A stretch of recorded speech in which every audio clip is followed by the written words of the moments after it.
15 games. The Jets were 8-6 that year. Giants were 7-7. Yeah, they played each other in Week 15. Victor Cruz, 99-yard touchdown catch. That was a dagger to the Jets playoff hopes, and a spark for the Giants. Of course, they won the Super Bowl. But for both teams, the decade since has well, not been very good, right? Jeremy Schaff has more on New York's NFL woes in today's edition of Outside the Lines on SportsCenter. Jeremy. David, Sage, there was a time when New York's football fans could take pride in their teams, but it has been a while. And let's be clear, when we say New York, we mean the greater New York City metropolitan area, not Buffalo. The Bills are just fine, thank you. The Giants and the Jets, meanwhile, well, they are surpassed in futility only by the Lions and the Jaguars this season.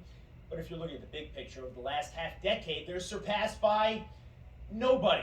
New York City's teams have been each other's constant companions in defeat. The Giants and the Jets.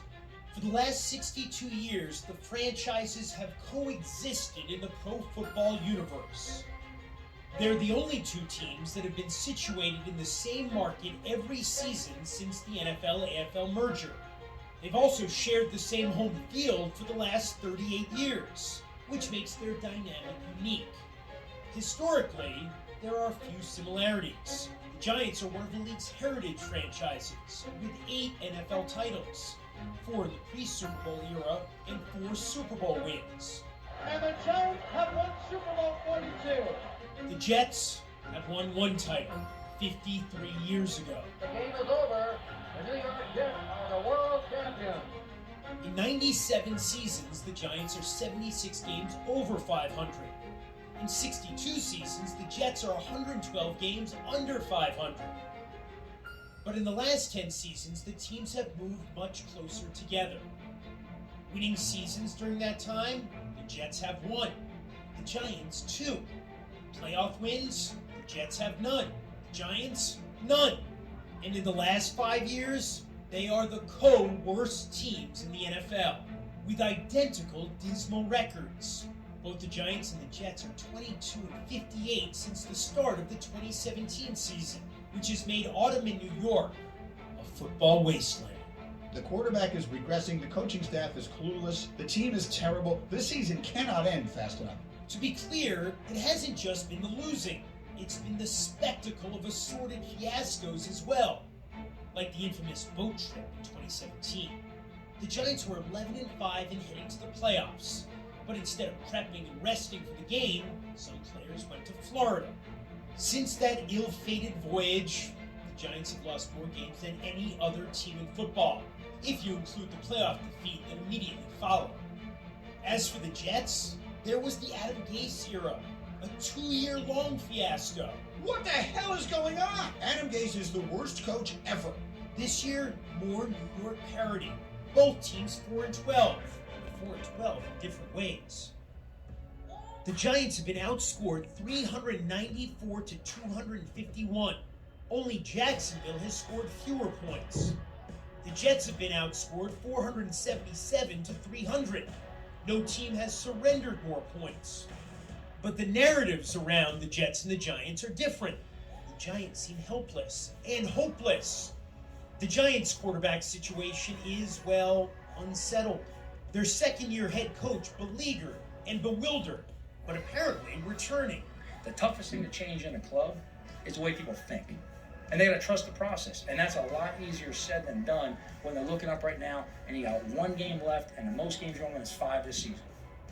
But the Jets, meanwhile, are pointing to a brighter future. Their rookie quarterback has shown occasional flashes of excellence. He runs right, cuts it back to the left, dives for the goal line. That's a Jet touchdown. Their rookie head coach is still in the honeymoon phase, and they've got both plenty of picks in the upcoming draft and plenty of cap space. For Jets fans, hope is often all they have. For Giants fans, spoiled by 2 Super Bowl victories in the last 15 seasons, things have rarely looked bleaker.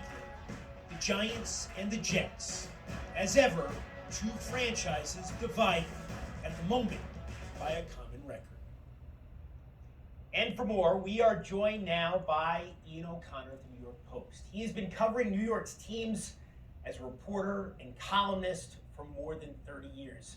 Now, Ian, for those of us old enough, like me and like you, to remember those glory days, let's say in the 80s, Gastineau and Klecko for the Jets, LT and Phil Simms for the Giants, this last decade has been dispiriting. Why and how did these teams get so bad for so long? I think, Jeremy, it always goes back to the quarterback position in the NFL. And I know Jets fans are probably tired of hearing me say this, but that franchise has not been in the Super Bowl, never mind win a Super Bowl, but hasn't appeared in one since man stepped on the moon. And it can be traced to the perpetual search for a Joe Namath-like championship level quarterback. They've come close a couple of times. Chad Pennington had a chance before injuries derailed him. Mark Sanchez, 2 straight AFC title games out of the gate, and then injuries derailed him and other things as well. That to me is where you can trace all the problems. Now, certain other problems, but to me, it's the quarterback position that tells the story. And we should be fair, it's a very New York thing to claim that our bad teams are the worst bad teams, but there are actually worse teams right now in the NFL. Still, as we sit here heading into the final week of this regular season, if you're a Giants fan, let's start with the Giants, what gives you hope for the future and what changes are in store? I think the hope, Jeremy, is that John Mara, the co-owner and president of the Giants, will hire a very good football man or woman to run that franchise, which the search will happen, and then to allow that person to make the decision on the head coach, the quarterback, and every other position as it relates to the roster going forward. These teams have 4 of the top 10 picks coming up in the draft. If you're a Jets fan, considering where they are now, are you feeling more optimistic? I mean, that seems to be the general spirit among Jets fans, and if so, why? I don't know any Jets fans who are terribly optimistic, just given the history of the franchise, and there's sort of that fatalistic mentality. But when you look at Zach Wilson, the way he's played the last few weeks, and certainly against Tampa Bay, outside of the mistake on the quarterback sneak at the end of that game, he's starting to show you that, hey, maybe he can be a franchise quarterback and a Super Bowl level quarterback down the road. Listen, with that organization, that franchise, and frankly, that ownership, I'll believe it when I see it. Ian, what did you make of that Joe Judge monologue last week? Really, I've been covering New York sports for 35, 36 years. I don't remember really anything quite like that. I wasn't in the room at the time, but that to me really helped put him in position to possibly get fired. I do think Adam Schefter's report was accurate, and other reports as well, that the decision had already really been made to bring him back. But I think Joe Judge, with that diatribe or manifesto, if you will, from the podium, but I think now that decision is being discussed again. My suspicion is the Giants will still bring him back. But again, that decision should not be made by John Mara, Steve Tisch, or anyone right now in that organization. That decision should be made ultimately by the new general manager. Ian O'Connor of the New York Post on a decade of frustration for New York City's football teams. Ian, it's always a pleasure. Thank you so much for joining us.